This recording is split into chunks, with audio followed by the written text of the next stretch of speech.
building of the Selkirk Bridge, there were two options to get across the Red River in the summer, by boat or by ferry. The ferry would take people, wagons, livestock, and a variety of farm produce across the river. Cable ferries were built by communities using a provincial grant from 1870 to 1881.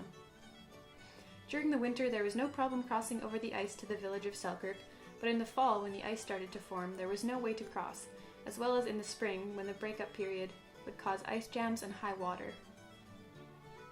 The rowboats that were used were called Red River punts.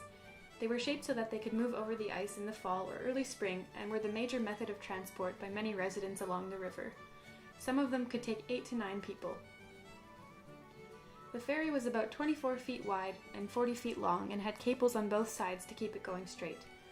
It would also have a cable in the middle that was wound around a drum powered by a 60 horsepower gas or kerosene engine.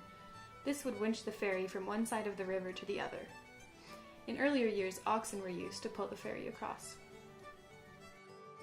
When reaching the other side, a ramp was lowered to offload the animals, wagons, and passengers. The Selkirk ferry was operated by the town and later under a lease agreement. Teams of horses or vehicles were charged 25 cents and foot passengers 5 cents one way. If you had to go via the rowboat, the cost was 10 cents per person. A red lantern was always up when the cables were in place to warn passing ships. The cables would be lowered to allow the ship to pass. In the Selkirk area, there were 4 major ferries located at Little Britain, Mapleton, Selkirk, and St. Peter's. The ferry was essential to those living on the east side of the river to go to the town of Selkirk for supplies or to go to work, school, or church. In 1937, the RM of St. Clement's had about 10,000 people, including children, about 700 of whom lived in the East Selkirk area at the time.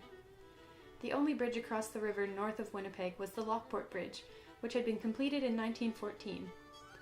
It was estimated that over the years, the Selkirk ferry traffic had involved about 50,000 foot and vehicle passengers.